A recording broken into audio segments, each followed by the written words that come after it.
Welcome back to Detective and Mystery Fiction. Join us on a journey through the pages of old, dusty detective pulp magazines.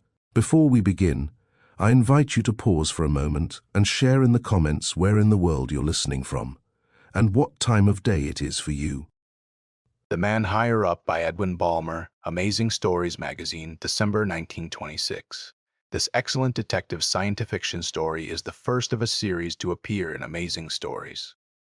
These romances depict the achievement of Luther Trent, psychological detective, while the results of psychic evidence have not as yet been accepted in our courts. There is no doubt that at a not distant date such evidence will be given due importance in the conviction of our criminals. The authors of this tale are experts in their science, and the series cannot fail to arouse your interest to the highest degree. A second story will appear in an early issue of Amazing Stories. The first real blizzard of the winter had burst upon New York from the Atlantic. For 72 hours, as Rentland, chief clerk in the Broadway offices of the American Commodities Company, saw from the record he was making for President Welter, no ship of any of the dozen expected from foreign ports had been able to make the company's docks in Brooklyn, or, indeed, had been reported at Sandy Hook. And for the last 5 days, during which the Weather Bureau's storm signals had stayed steadily set, no steamer of the 6 which had finished unloading at the docks the week before had dared to try for the open sea, except one, the Elizabethan Age, which had cleared the Narrows on Monday night. On land, the storm was scarcely less disastrous to the business of the great importing company. Since Tuesday morning, Rentland's reports of the car and train load consignments which had left the warehouses daily had been a monotonous page of trains stalled. But until that Friday morning, Welter, the big, bull-necked, thick-lipped master of men and money, had borne all the accumulated trouble of the week with serenity, almost with contempt. Only when the chief clerk added to his report the minor item that the 3,000-ton steamer, Elizabethan Age, which had cleared on Monday night, had been driven into Boston. Something suddenly seemed to break in the inner office. Rentland heard the president's secretary telephone to Brooklyn for Rowan, the dock superintendent. He heard Welter's heavy steps going to and fro in the private office, his hoarse voice raised angrily, and soon afterwards Rowan blustered in. Rentland could no longer overhear the voices. He went back to his own private office and called the station master at the Grand Central Station on the telephone. "The 7 o'clock train from Chicago?" the clerk asked in a guarded voice. "It came in at 10:30 as expected." "Oh, at 10:10, thank you." He hung up the receiver and opened the door to pass a word with Rowan as he came out of the president's office. "They've wired that the Elizabethan Age couldn't get beyond Boston, Rowan," he cried curiously. The hooker, the dock superintendent, had gone strangely white. For the imperceptible fraction of an instant, his eyes dimmed with fear as he stared into the wondering face of the clerk. But he recovered himself quickly, spat offensively, and slammed the door as he went out. Rentland stood with clenching hands for a moment. Then he glanced at the clock and hurried to the entrance of the outer office. The elevator was just bringing up from the street a red-haired, blue, gray-eyed young man of medium height, who, noting with a quick, intelligent glance the arrangement of the offices, advanced directly toward President Welter's door. The chief clerk stepped forward quickly. "You are Mr. Trent?" "Yes. I am Rentland. This way, please." He led the psychologist to the little room behind the files where he had telephoned the moment before. "Your wire to me in Chicago, which brought me here," said Trent, turning from the inscription "Chief Clerk" on the door to the dogged, decisive features and wiry form of his client, "gave me to understand that you wish to have me investigate the disappearance, or death, of 2 of your dock scale checkers. I suppose you were acting for President Welter, of whom I have heard, in sending for me." "No," said Rentland, as he waved Trent to a seat. "President Welter is certainly not troubling himself to that extent over an investigation." "Then the company or some other officer?" Trent questioned with increasing curiosity. "No, nor the company, nor any other officer in it, Mr. Trent. Rentland smiled. Nor even am I, as chief clerk of the American Commodities Company, over troubling myself about those checkers. He leaned nearer to Trant confidentially. But as a special agent for the United States Treasury Department, I am extremely interested in the death of one of these men, and in the disappearance of the other. And for that I called you to help me, as a secret agent for the government, Trant repeated with rapidly rising interest. Yes, a spy, if you wish so to call me, but as truly in the ranks of the enemies to my country as any Nathan Hale, who has a statue in this city. Today, the enemies are the big, corrupting, thieving corporations like this company, and appreciating that, I am not ashamed to be a spy in their ranks. Commissioned by the government to catch and condemn President Welter and any other officers involved with him for systematically stealing from the government for the past 10 years, and for probable connivance in the murder of at least one of those two checkers, so that the company might continue to steal. To steal? How? Customs, frauds, thefts, smuggling, anything you wish to call it? Exactly what or how I can't tell, for that is part of what I sent for you to find out. For a number of years, the Customs Department has suspected, upon circumstantial evidence, that the enormous profits of this company upon the 1,001 things which it is importing and distributing must come in part from goods they have got through without paying the proper duty. So, at my own suggestion, I entered the employ of the company a year ago to get track of the method. But after a year here, I was almost ready to give up the investigation in despair, when Ed Landers, the company's checker on the docks in Scale House number 3, was killed. Accidentally, the coroner's jury said. To me, it looks suspiciously like murder. Within 2 weeks, Morse, who was appointed as checker in his place, suddenly disappeared.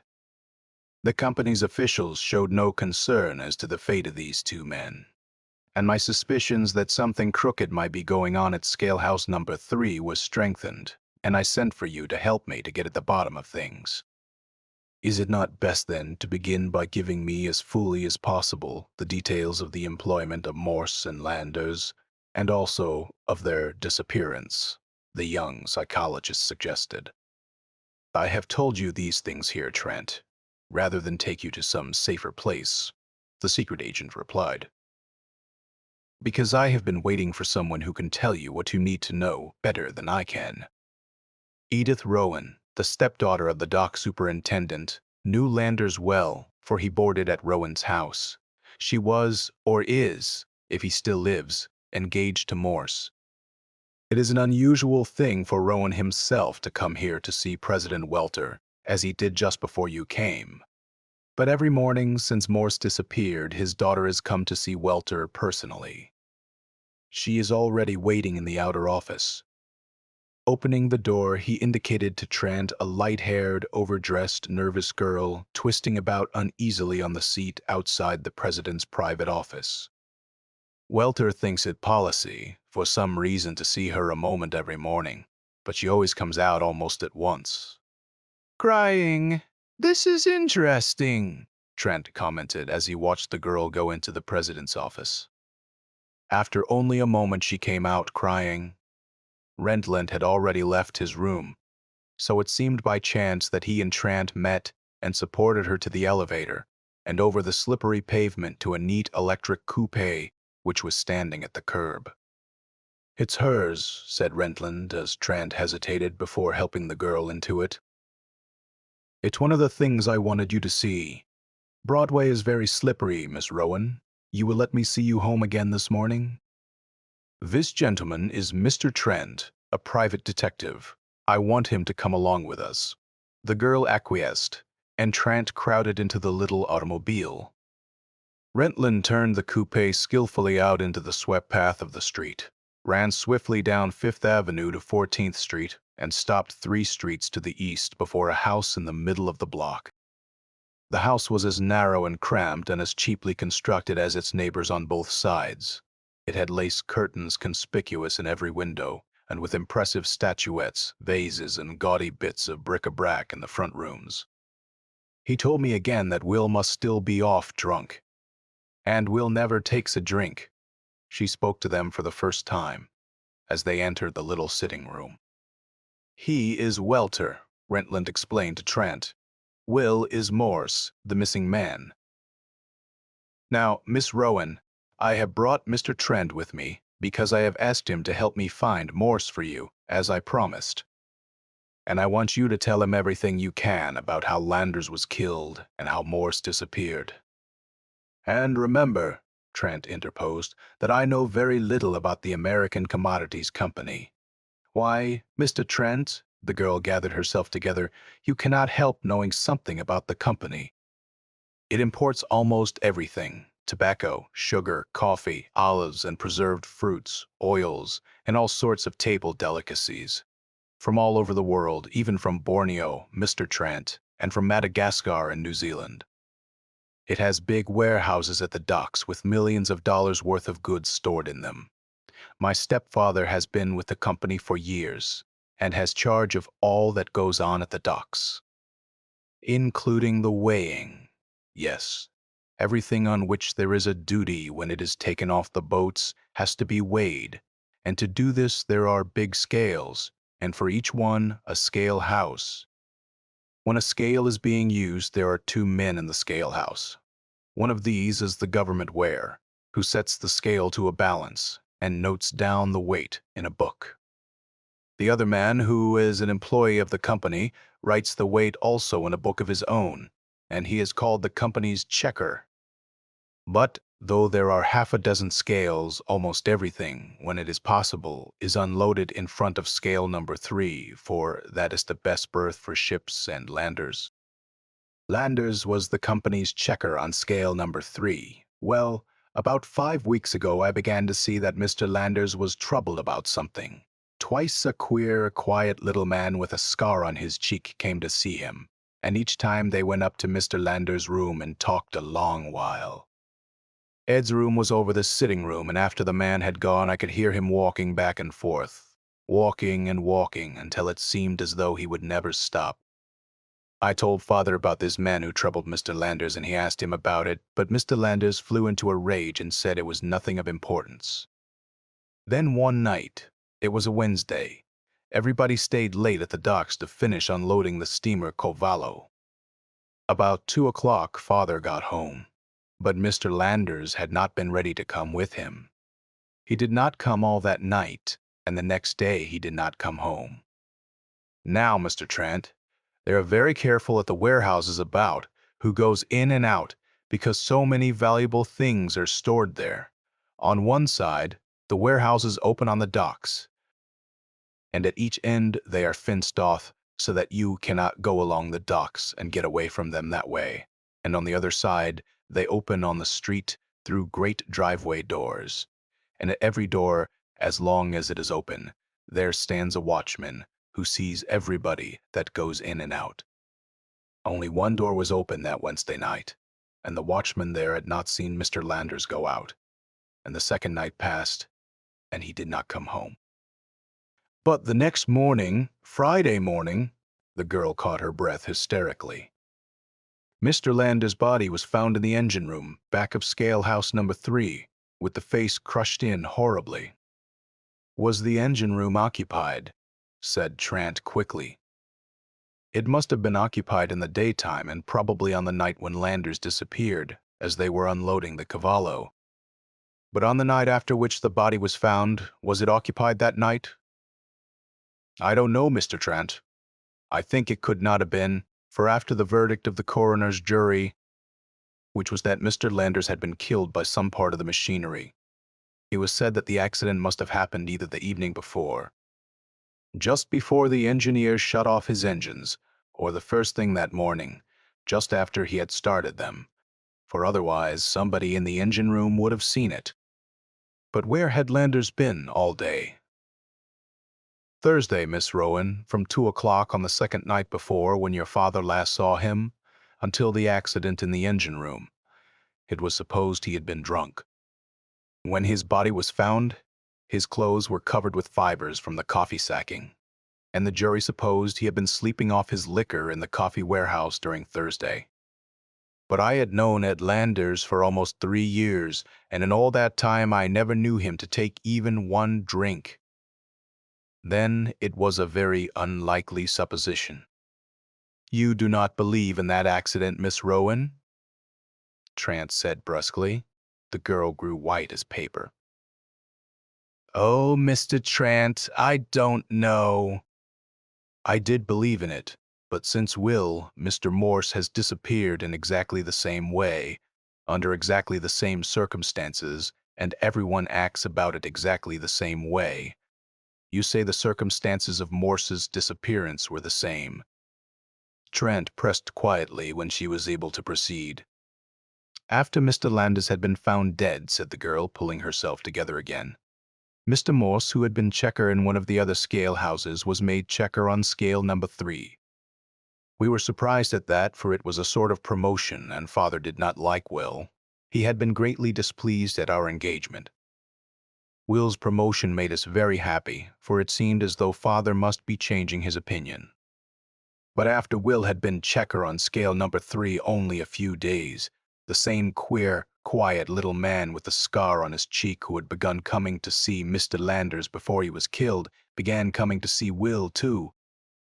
And after he began coming, Will was troubled, terribly troubled, I could see, but he would not tell me the reason, and he expected, after that man began coming, that something would happen to him.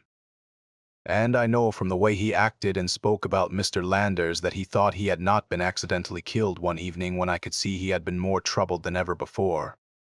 He said that if anything happened to him, I was to go at once to his boarding house and take charge of everything in his room, and not to let anyone into the room to search it until I had removed everything in the bureau drawers.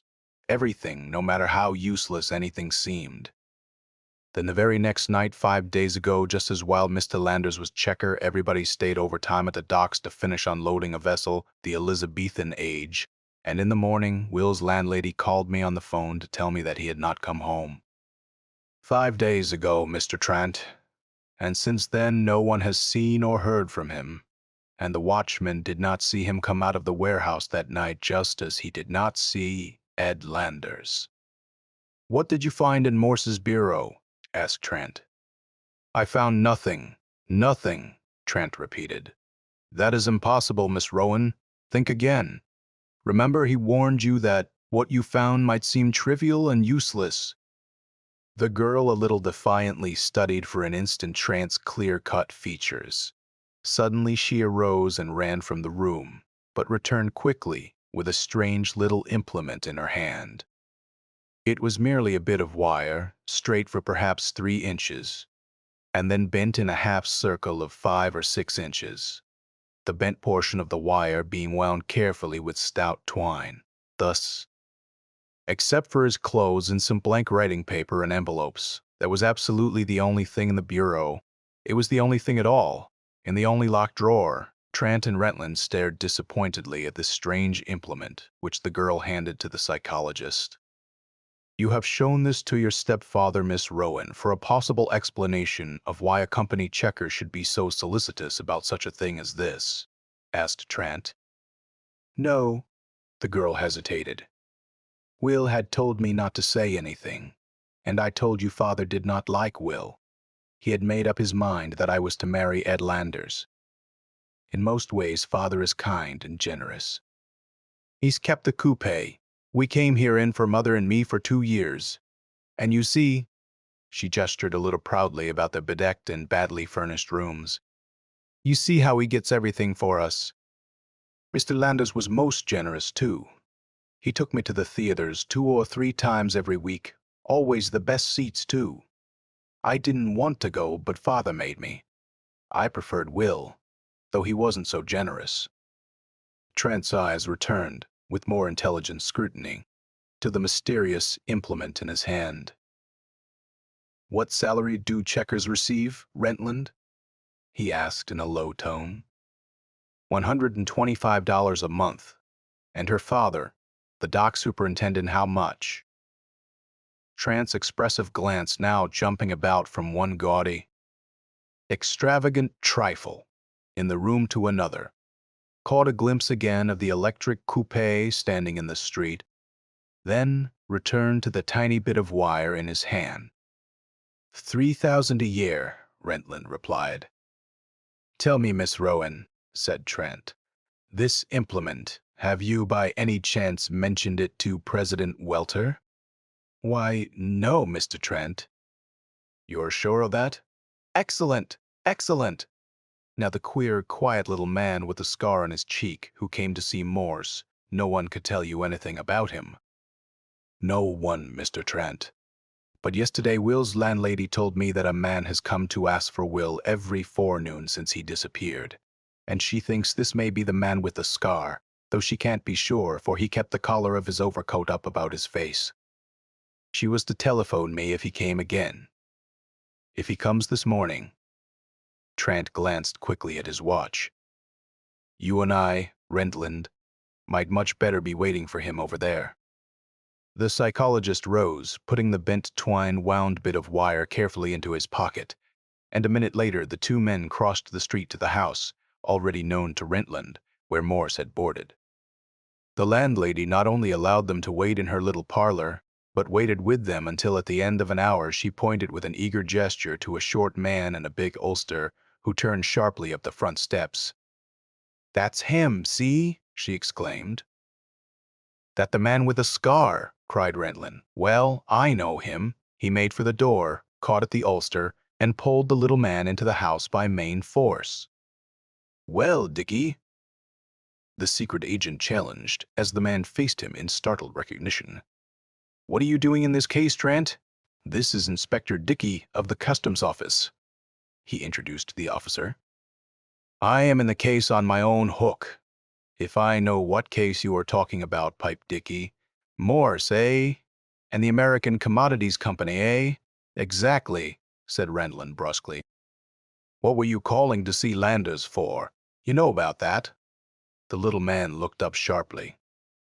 "Well, 6 weeks ago Landers came to me and told me he had something to sell, a secret system for beating the customs. But before we got to terms, he began losing his nerve a little. He got it back, however, and was going to tell me when.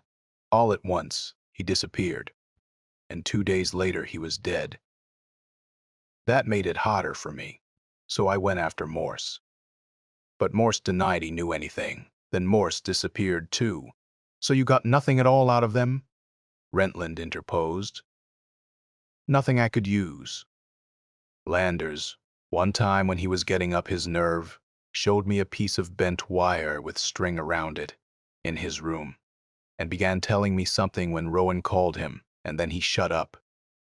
"A bent wire," Trent cried eagerly. "Like this?" He took from his pocket the implement given him by Edith Rowan. "Morse had this in his room, the only thing in a locked drawer. The same thing," Dickie cried, seizing it. "So Morse had it too, after he became checker at scale number 3, where the cheating is, if anywhere, the very thing Landers started to explain to me, and how they cheated the customs with it. I say, we must have it now, Rentland. We need only go to the docks and watch them while they weigh and see how they use it and arrest them. And then we have them at last, eh, old man?" He cried in triumph, "We have them at last." "You mean," Trent cut in upon the customs man, "that you can convict and jail, perhaps the checker or a foreman, or maybe even a dock superintendent, as usual.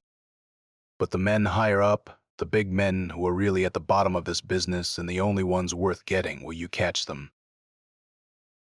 "We must take those we can get," said Dickie sharply.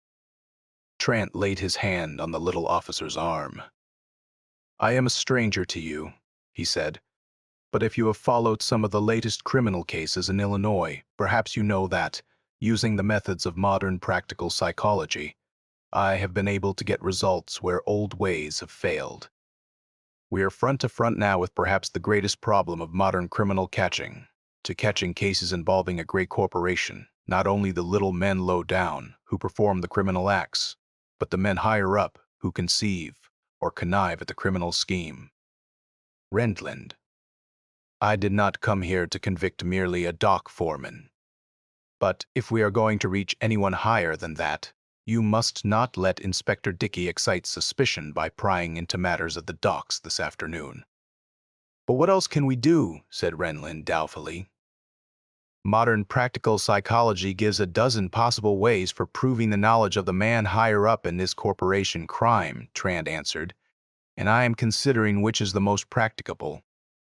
"Only tell me," he demanded suddenly. "Mr. Welter, I have heard, is one of the rich men of New York who make it a fad to give largely to universities and other institutions. Can you tell me with what ones he may be most closely interested?" "I have heard," Rentland replied, "that he is one of the patrons of the Stuyvesant School of Science. It is probably the most fashionably patroned institution in New York, and Welter's name, I know, figures with it in the newspapers." "Nothing could be better," Trent exclaimed. "Kuno Schmalz has his psychological laboratory there. I see my way now, Rentland, and you will hear from me early in the afternoon. But keep away from the docks." He turned and left the astonished customs officers abruptly. Half an hour later, the young psychologist sent in his card to Professor Schmalz in the laboratory of the Stuyvesant School of Science. The German, broad-faced, spectacled, beaming, himself came to the laboratory door. "Is it Mr. Trant, the young apt pupil of my old friend Dr. Ryland?" he boomed admiringly. "Ah, luck is good to Ryland. For 20 years I too have shown them in the laboratory how fear, guilt, every emotion causes in the body reactions which can be measured." "But do they apply it?" "Poof. No. It remains to them all impractical, academic, because I have only nincompoops in my classes." "Professor Schmalz," said Trant, following him into the laboratory and glancing from one to another of the delicate instruments with keen interest, "tell me along what line you are now working." "Ah, I've been for a year now experimenting with the plethysmograph and the pneumograph. I make a taste, I make a smell, or I make a noise to excite feeling in the subject. And I read by the plethysmograph that the volume of blood in the hand decreases under the emotions, and that the pulse quickens. And by the pneumograph I read that the breathing is easier or quicker, depending on whether the emotions are pleasant or unpleasant. I have performed this year more than 2,000 of those experiments." "Good. I have a problem in which you can be of the very greatest use to me, and the plethysmograph and the pneumograph will serve my purpose as well as any other instruments in the laboratory. For no matter how hardened a man may be, no matter how impossible it may have become to detect his feelings in his face or bearing, he cannot prevent the volume of blood in his hand from decreasing and his breathing from becoming different, under the influence of emotions of fear or guilt.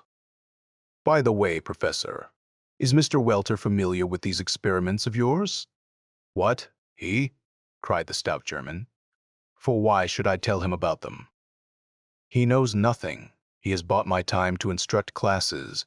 He has not bought, P-Chimney, everything, even the soul God gave me, but he would be interested in them. To be sure, he would be interested in them. He would bring in his automobile 3 or 4 other fat money makers, and he would show off before them. He would make his trained bear, that is, me, dance." "Good," cried Trent, again excitedly. "Professor Schmalz, would you be willing to give a little exhibition of the plethysmograph and pneumograph this evening if possible, and arrange for President Welter to attend it?" The astute German cast on him a quick glance of interrogation. "Why not?" he said. "It makes nothing to me what purpose you will be carrying out. No, by chimney." "Not if it costs me my position of trained bear, because I have confidence in my psychology that it will not make any innocent man suffer. And you will have 2 or 3 scientists present to watch the experiments, and you will allow me to be there also and assist." "With great pleasure. But, Professor Schmalz, you need not introduce me to Mr. Welter, who will think I am one of your assistants." "As you wish about that pupil of my dear old friend. Excellent." Trant leaped to his feet. "Provided it is possible to arrange this with Mr. Welter, how soon can you let me know?" "Ach, it is as good as arranged, I tell you. His vanity will arrange it, if I assure the greatest publicity. The more publicity, the better. Wait, it shall be fixed before you leave here." The professor led the way into his private study, telephoned to the president of the American Commodities Company, and made the appointment without trouble. A few minutes before 8 o'clock that evening, Trant again mounted rapidly the stone steps to the professor's laboratory. The professor and two others who were bending over a table in the center of the room turned at his entrance. President Welter had not yet arrived. The young psychologist acknowledged with pleasure the introduction to the two scientists with Schmalzauger. Both of them were known to him by name, and he had been following with interest a series of experiments which the elder Dr. Annerly had been reporting in a psychological journal. Then he turned at once to the apparatus on the table. He was still examining the instruments when the noise of a motor car stopping at the door warned him of the arrival of President Welter's party. Then the laboratory door opened and the party appeared. They also were three in number, stout men, rather obtrusively dressed, in jovial spirits, with strong faces flushed now with the wine they had taken at dinner. "Well, Professor, what fireworks are you going to show us tonight?" asked Welter patronizingly. "Schmalz," he explained to his companions, "is the chief ringmaster of this circus." The bearded face of the German grew purple under Welter's jokingly overbearing manner, but he turned to the instruments and began to explain them. The pneumograph which the professor first took up consists of a very thin, flexible brass plate suspended by a cord around the neck of the person under examination and fastened tightly against the chest by a cord circling the body. On the outer surface of this plate are two small bent levers connected at one end to the cord around the body of the subject and at the other end to the surface of a small hollow drum fastened to the plate between the two.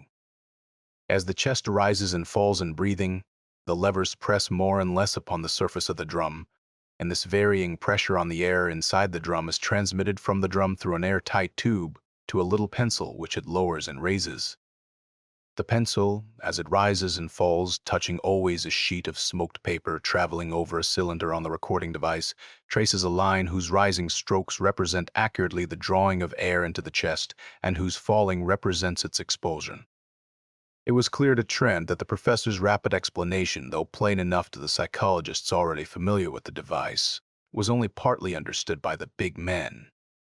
It had not been explained to them that changes in the breathing so slight as to be imperceptible to the eye would be recorded unmistakably by the moving pencil. Professor Schmalz turned to the second instrument. This was a plethysmograph, designed to measure the increase or decrease of the size of one finger of a person under examination as the blood supply to that finger becomes greater or less. It consists primarily of a small cylinder, so constructed that it can be fitted over the finger and made airtight. Increase or decrease of the size of the finger then increases or decreases the air pressure inside the cylinder. These changes in the air pressure are transmitted through an airtight tube to a delicate piston which moves a pencil and makes a line upon the record sheet just under that made by the pneumograph. The upward or downward trend of this line shows the increase or decrease of the blood supply, while the smaller vibrations up and down record the pulse beat in the finger. There is still a third pencil touching the record sheet above the other two and wired electrically to a key like that of a telegraph instrument fastened to the table. When this key is in its normal position, this pencil makes simply a straight line upon the sheet.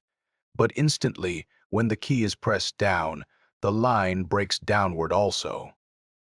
This third instrument is used merely to record on the sheet by the change in the line. The point at which the object that arouses sensation or emotion is displayed to the person undergoing examination.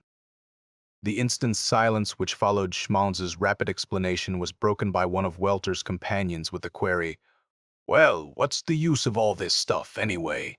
"Ugh," said Schmalz bluntly. "It is interesting. Curious. I will show you." "Will one of you gentlemen," said Trent quickly, "permit us to make use of him in the demonstration?" "Try it, Jim," Welter laughed noisily. "Not I," said the other. "This is your circus." "Yes, indeed it's mine, and I am not afraid of it, Schmalz. Do your worst." He dropped, laughing, into the chair the professor set for him, and at Schmalz's direction unbuttoned his vest. The professor hung the pneumograph around his neck and fastened it tightly about the big chest. He laid Welter's forearm in a wrist suspended from the ceiling and attached the cylinder to the second finger of the plump hand. In the meantime, Trent had quickly set the pencils to bear upon the record sheet and had started the cylinder, on which the sheet traveled under them. "You see, I have prepared for you." Schmalz lifted a napkin from a tray holding several little dishes. He took from one of these a bit of caviar and laid it upon Welter's tongue. At the same instant, Trent pushed down the key. The pencils showed a slight commotion, and the spectators stared at this record sheet. "Ah!" exclaimed Schmalz. "You do not like caviar." "How do you know that?" demanded Welter. "The instruments show that at the unpleasant taste you breathe less freely, not so deep. Your finger, as under strong sensation or emotions, grows smaller, and your pulse beats more rapidly." "By the Lord, Welter, what do you think of that?" cried one of his companions. "Your finger gets smaller when you taste caviar." It was a joke to them. Boisterously laughing, they tried Welter with other food upon the tray. They lighted for him one of the black cigars of which he was most fond, and watched the trembling pencils write the record of his pleasure at the taste and smell. Through it all, Trent waited, alert, watchful, biding the time to carry out his plan. It came when, having exhausted the articles at hand, they paused to find some other means to carry on the amusement. The young psychologist leaned forward suddenly. "It is no great ordeal after all, is it, Mr. Welter?" he said. "Modern psychology does not put its subjects to torture like—" He halted meaningly. "A prisoner in the Elizabethan age." Dr. Annerly, bending over the record sheet, uttered a startled exclamation. Trent, glancing keenly at him, straightened triumphantly, but the young psychologist did not pause. He took quickly from his pocket a photograph showing merely a heap of empty coffee sacks piled carelessly to a height of some 2 feet along the inner wall of a shed, and laid it in front of the subject. Welter's face did not alter, but again the pencils shuddered over the moving paper, and the watchers stared with astonishment. Rapidly removing the photograph, Trent substituted for it the bent wire given him by Miss Rowan. Then for the last time he swung to the instrument, and as his eyes caught the wildly vibrating pencils, they flared with triumph. President Welter rose abruptly, but not too hurriedly. "That's about enough of this tomfoolery," he said, with perfect self-possession. His jaw had imperceptibly squared to the watchful determination of the prize fighter, driven into his corner. His cheek still held a ruddy glow of health, but the wine flush had disappeared from it, and he was perfectly sober. Trent tore the strip of paper from the instrument and numbered the last 3 reactions. 1, 2, 3. "This is the way the records looked." "Amazing," said Dr. Annerly. "Mr. Welter, I am curious to know what associations you have with that photograph and bent wire, the sight of which aroused in you such strong emotion." By immense self-control, the president of the American Commodities Company met his eyes fairly. "None," he answered. "Impossible. No psychologist, knowing how this record was taken, could look at it without feeling absolutely certain that the photograph and spring caused in you such excessive emotion that I am tempted to give it, without further words, the name of intense fright. But if we have inadvertently surprised the secret, we have no desire to pry into it further. Is it not so, Mr. Trent?" At the name, President Welter whirled suddenly. "Trent? Is your name Trent?" he demanded. "Well, I've heard of you." His eyes hardened. "A man like you goes just so far, and then somebody stops him." "As they stopped Landers?" Trent inquired. "Come, we've seen enough, I guess," said President Welter, and including for one instant in his now frankly menacing gaze, both Trent and Professor Schmalz turned to the door, closely followed by his companions. And a moment later, the quick explosions of his automobile were heard at the sound. Trent seized suddenly a large envelope, dropped into it, the photograph and wire he had just used. Sealed, signed, and dated it. Signed and dated also the record from the instruments, and hurriedly handed all to Dr. Annerly. "Doctor, I trust this to you," he cried excitedly. "It will be best to have them attested by all three of you. If possible, get the record photographed tonight and distribute the photographs in safe places. Above all, do not let the record itself out of your hands until I come for it. It is important, extremely important. As for me, I have not a moment to lose." He seized his hat and dashed from the room, leaving them in an astonished group. The young psychologist sped down the stone steps of the laboratory three at a time, ran at top speed to the nearest street corner, turned it, and leapt into a waiting taxicab. "The American Commodities Company's dock in Brooklyn," he shouted. "And never mind the speed limits. Rentland and the chauffeur, awaiting him in the machine, galvanized at his coming." "Hot work?" the customs agent asked. "It may be very hot, but we have the start of him," Trent replied as the car shot ahead. "Welter himself is coming to the docks tonight, I think, by the look of him. He left just before me, but must drop his friends first. He suspects now that we know, but he cannot be aware that we know that they are unloading tonight. He probably counts on our waiting to catch them at the cheating tomorrow morning. So he's going over tonight himself, if I size him up right, to order it stopped and remove all traces before we can prove anything. Is Dickie waiting? When you give the word, he is to take us in and catch them at it. If Welter himself comes, as you think, it will not change the plan?" Rentland asked. "Not at all," said Trent, "for I have him already. He will deny everything, of course, but it's too late now." The big car, with unchecked speed, swung down Broadway, slowed after a 20 minutes run to cross the Brooklyn Bridge, and turning to the left, plunged once more at high speed into the narrower and less well-kept thoroughfares of the Brooklyn waterfront. 2 minutes later, it overtook a little electric coupe, bobbing excitedly down the sloping street. As they passed it, Trent caught sight of the illuminated number hanging at its rear and shouted suddenly to the chauffeur, who brought his car to a stop 100 feet beyond. The psychologist, leaping down, ran into the road before the little car. "Miss Rowan," he cried to its single occupant as it came to a stop, "why are you coming over here at this time tonight?" "Oh, it's you, Mr. Trent." She opened the door, showing relief in the recognition. "Oh, I am so worried. I am on my way to see Father, for a telegram just came to him from Boston. Mother opened it and told me to take it to him at once, as it was most important. She wouldn't tell me what it was about, but it excited her a great deal." "Oh, I am so afraid it must be about Will, and that was why she wouldn't tell me from Boston?" Trent pressed quickly. Having her confidence, the girl nervously read the telegram aloud by the light of the coupe's side lamps. It read, "Police have taken your friend out of our hands. Look out for trouble, Wilson." "Who is Wilson?" Trent demanded.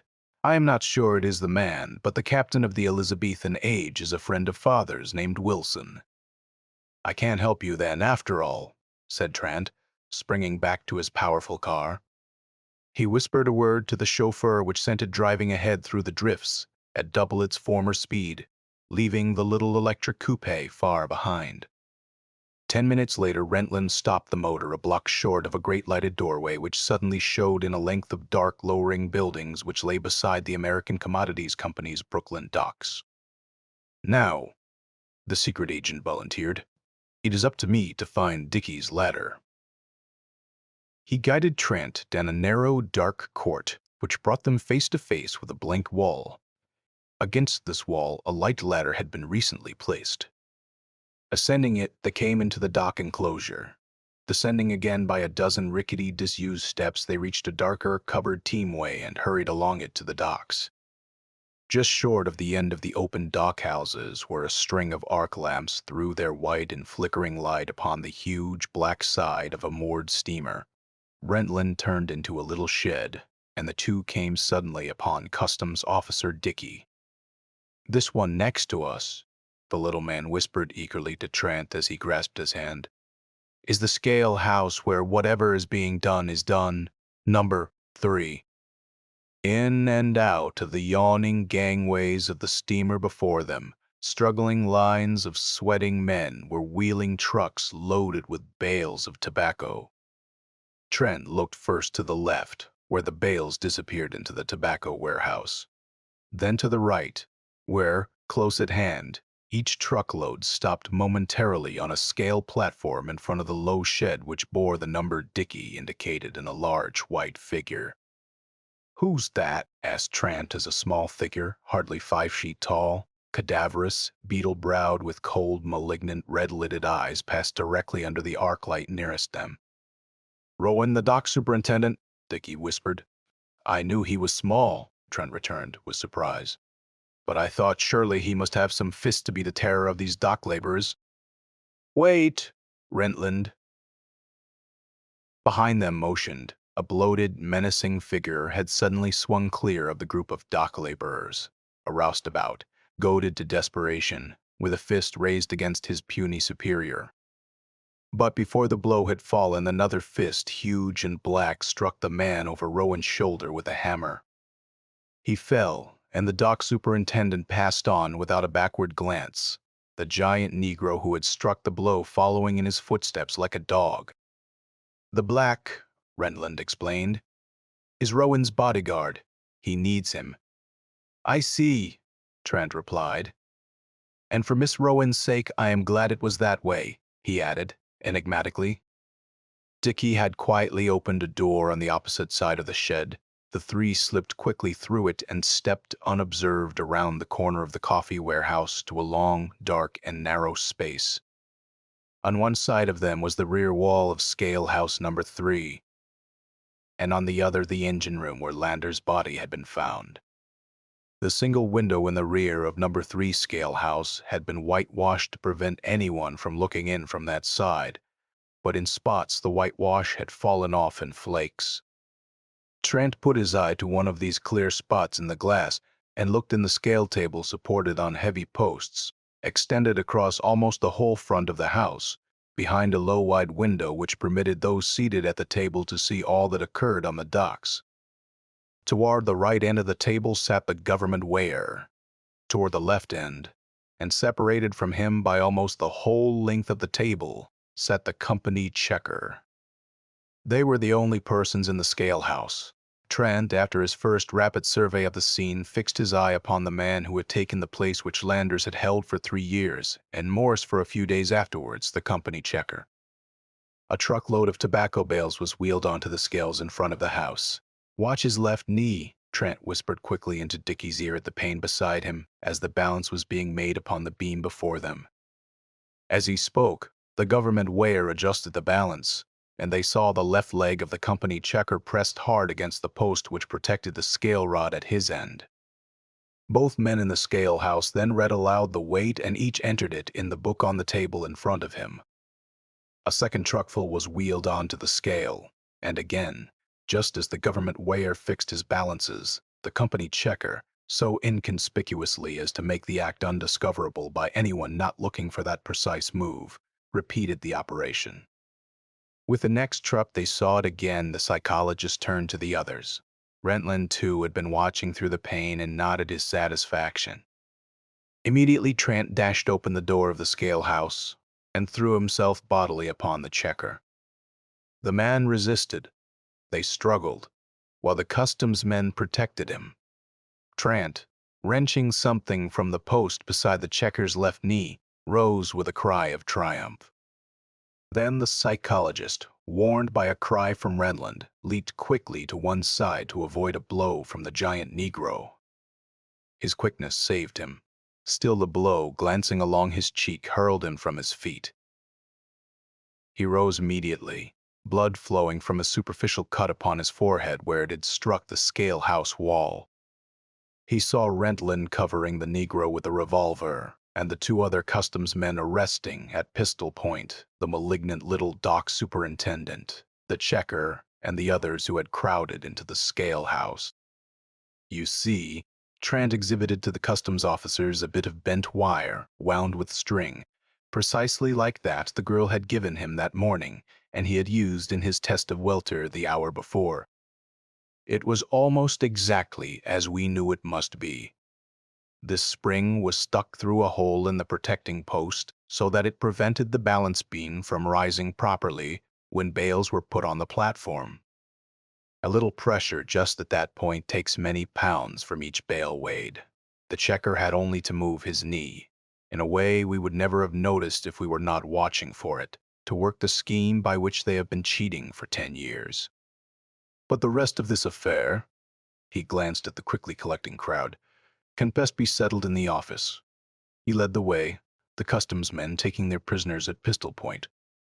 As they entered the office, Rowan first, a girl's cry and the answering oath of her stepfather told that the dock superintendent's daughter had arrived.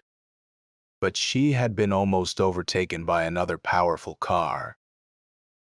For before Trant could speak with her, the outer door of the office opened violently and President Welter, in an automobile coat and cap, entered. "Ah, Mr. Welter, you got here quickly," said Trant, meeting calmly his outraged astonishment at the scene. "But a little too late. What is the matter here?" Welter governed his voice commandingly. "And what has brought you here from your phrenology?" he demanded contemptuously of Trant, the hope of catching red-handed, as we have just caught them. "Your company checker and your dock superintendent defrauding the government," Trant returned, "before you could get here to stop them and remove evidences." "What raving idiocy is this?" Welter replied, still with excellent moderation. "I came here to sign some necessary papers for ship's clearing, and you—" "I say we have caught your men red-handed," Trant repeated, "at the methods used with your certain knowledge and under your direction, Mr. Welter, to steal systematically from the United States government for, probably, the last 10 years. We have uncovered the means by which your company checker at sail number 3, which, because of its position, probably weighs more cargoes than all the other scales together, has been lessening the apparent weights upon which you pay duties." "Cheating here under my direction?" Welter now bellowed indignantly. "What are you talking about, Rowan? What is he talking about?" he demanded boldly of the dock superintendent, but the cadaverous little man was unable to brazen it out with him. "You need not have looked at your dock superintendent just then, Mr. Welter, to see if he would stand the racket when the trouble comes, for which you have been paying him enough on the side to keep him in electric motors and marble statuettes. And you cannot try now to disown this crime with the regular president of corporation excuse, Mr. Welter, that you never knew of it, that it was all done without your knowledge by a subordinate to make a showing in his department. And do not expect either to escape so easily your certain complicity in the murder of Landers to prevent him from exposing your scheme. And since even the American Commodities Company scarcely dared to have 2 accidental deaths of checkers in the same month, the shanghaiing of Morse later. "My complicity in the death of Landers and the disappearance of Morse," Welter roared.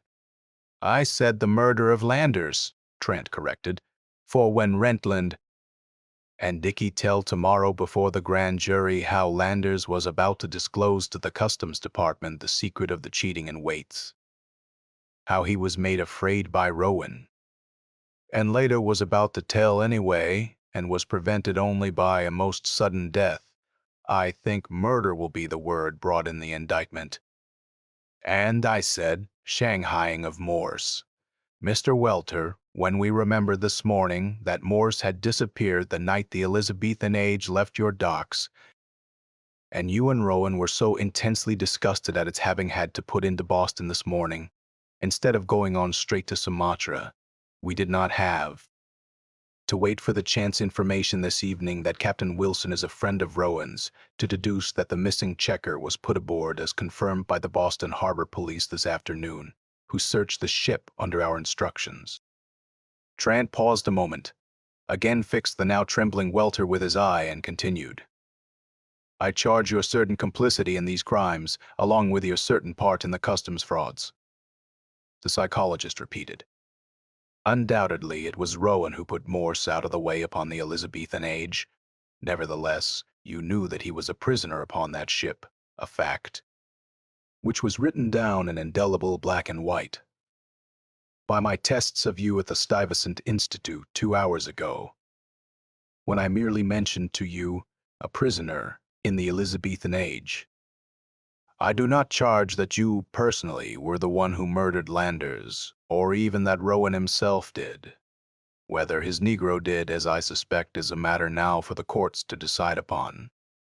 But that you undoubtedly were aware that he was not killed accidentally in the engine room, but was killed the Wednesday night before, and his body hidden under the coffee bags, as I guessed from the fibers of coffee sacking on his clothes, was also registered as mercilessly by the psychological machines. When I showed you merely the picture of a pile of coffee sacks.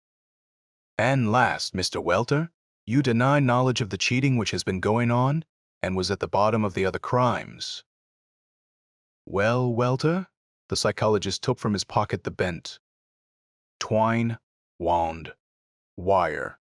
Here is the innocent little thing which was the third means of causing you to register upon the machine such extreme and inexplicable emotion.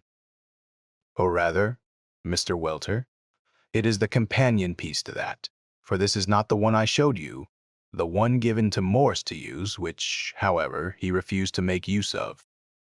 But it is the very wire I took tonight from the hole in the post where it bore against the balance beam rod to cheat the government.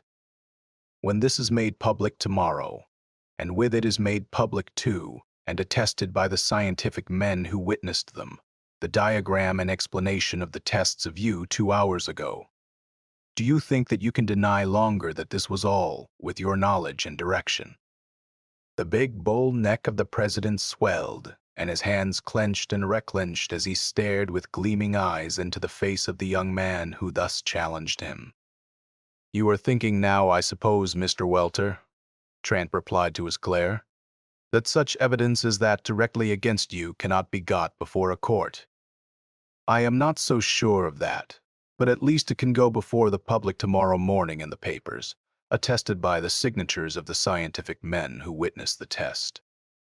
It has been photographed by this time, and the photographic copies are distributed in safe places to be produced with the original on the day when the government brings criminal proceedings against you. If I had it here, I would show you how complete, how merciless is the evidence that you knew what was being done. I would show you how, at the point marked, one on the record, your pulse and breathing quickened with alarm under my suggestion. How, at the point marked 2, your anxiety and fear increased, and how, at 3, when the spring by which this cheating had been carried out was before your eyes, you betrayed yourself uncontrollably, unmistakably.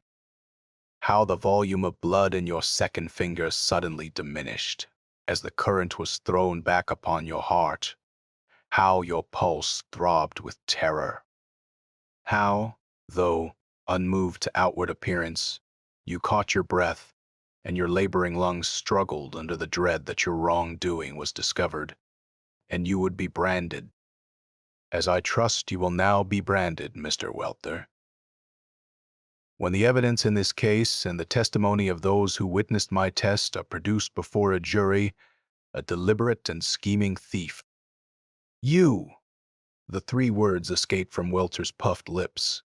He put out his arm to push aside the customs officer standing between him and the door. Dickey resisted. Let him go if he wants to, Trant called to the officer. He can neither escape nor hide. His money holds him under bond. The officer stepped aside, and Welter, without another word, went into the hall. But when his face was no longer visible to Trant, the hanging pouches under his eyes grew leaden gray. His fat lips fell apart loosely, His step shuffled. His mask had fallen. "Besides, we need all the men we have, I think," said Trent, turning back to the prisoners. "To get these to a safe place, Miss Rowan." He turned then and put out his hand to steady the terrified and weeping girl. "I warned you that you had probably better not come here tonight. But since you have come and have had pain because of your stepfather's wrongdoings, I am glad to be able to give you the additional assurance. Beyond the fact, which you have heard, that your fiancé was not murdered, but merely put away on board the Elizabethan age, that he is safe and sound, except for a few bruises, and moreover we expect him here any moment now. The police are bringing him down from Boston on the train which arrives at 10. He went to the window and watched an instant, as Dickey and Rentland, having telephoned for a patrol, were waiting with their prisoners. Before the patrol wagon appeared, he saw the bobbing lanterns of a lurching cab that turned a corner a block away. As it stopped at the entrance, a police officer in plain clothes leaped out and helped after him, a young man wrapped in an overcoat, with one arm in a sling, pale and with bandaged head. The girl uttered a cry and sped through the doorway. For a moment the psychologist stood watching the greeting of the lovers. He turned back then to the sullen prisoners. "But it's some advance, isn't it, Rentland?" he asked. "Not to have to try such poor devils alone, but, at last, to capture the man who makes the millions and pays them the pennies, the man higher up." End of The Man Higher Up by Edwin Balmer. If you found this story interesting, take a moment to support the channel. Hit subscribe, click the bell icon so you're notified of new stories, leave a comment and give the video a thumbs up. Share it on your socials if you think others might enjoy detective stories. And if you'd like to go a step further in reviving these forgotten horrors, you can click the super thanks button below or become a member of the channel. With your support, these dusty old stories may see the light once more.